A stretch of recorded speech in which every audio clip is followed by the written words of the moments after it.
बांकी स्थित अमानत बराज का निरीक्षण करने वित्त मंत्री राधा कृष्ण किशोर पहुंचे।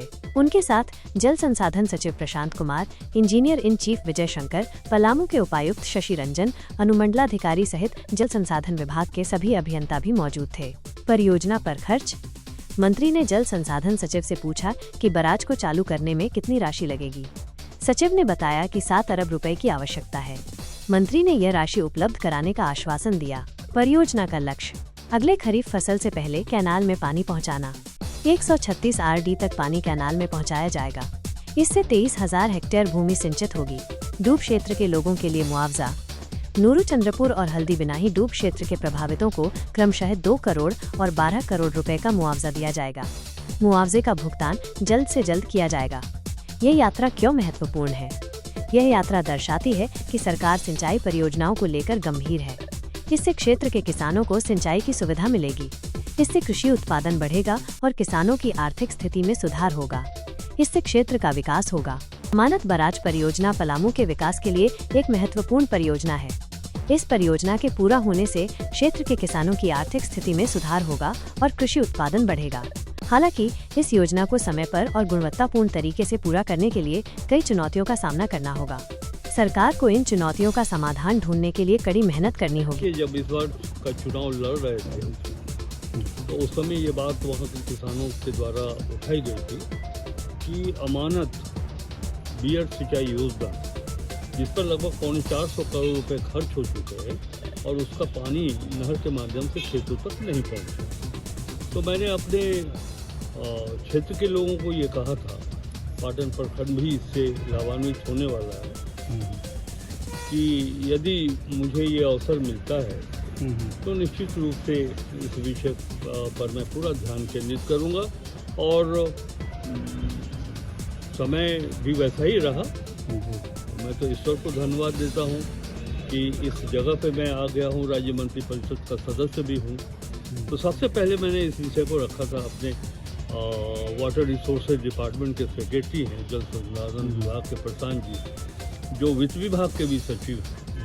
तो हमने उनको कहा कि हम लोग को एक बार चलें और अमानत सिंचाई योजना में कैसे हम उसके माध्यम से पानी दे सकते हैं खेतों तक, तो उस पर हम लोग उसकी समीक्षा कर लेंगे और जो कुछ भी होगा स्थल पर जाकर के ही जो भी प्रॉब्लम्स होंगे उसका निदान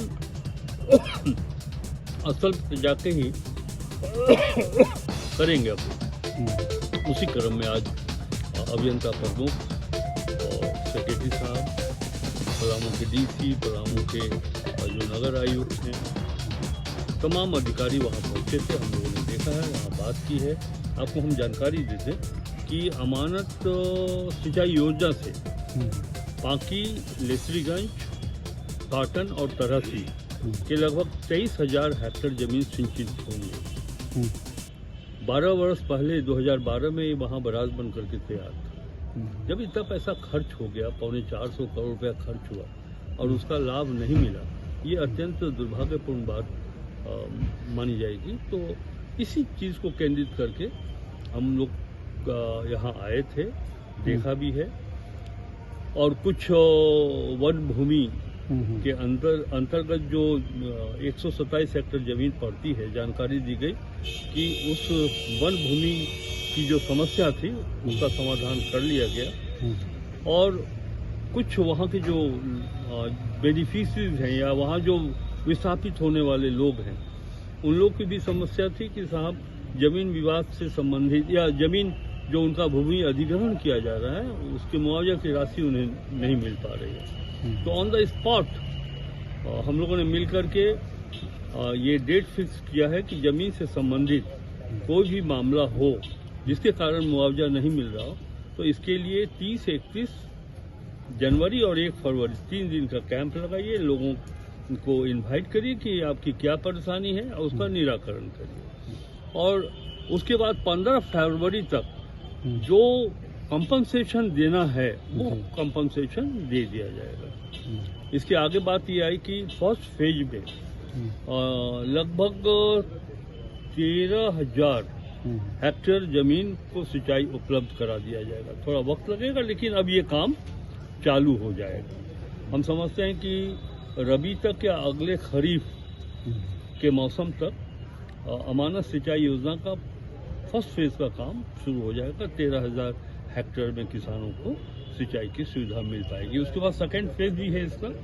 जब मेन कैनाल है उसके साथ साथ ब्रांच भी देना पड़ेगा, तो ब्रांच कैनाल के ऊपर भी एस्टीमेट बनाया जाएगा और फिर आगे की कार्रवाई की जाएगी। इसके साथ साथ पलामू जिले के और गढ़वा जिले के विभिन्न सिंचाई परियोजनाओं के संबंध में भी समीक्षा की गई है। कन्हर के बारे में भी समीक्षा की गई है। बटाने सिंचाई योजना के बारे में भी समीक्षा की गई है। बटाने में ये निर्णय हुआ कि उपायुक्त अपने देख रेख में एडिशनल कलेक्टर को वहाँ भेजेंगे और मुआवजा के संदर्भ में जो विवाद सामने आ रहा है उस विवाद का निष्पादन उनकी टीम करेगी।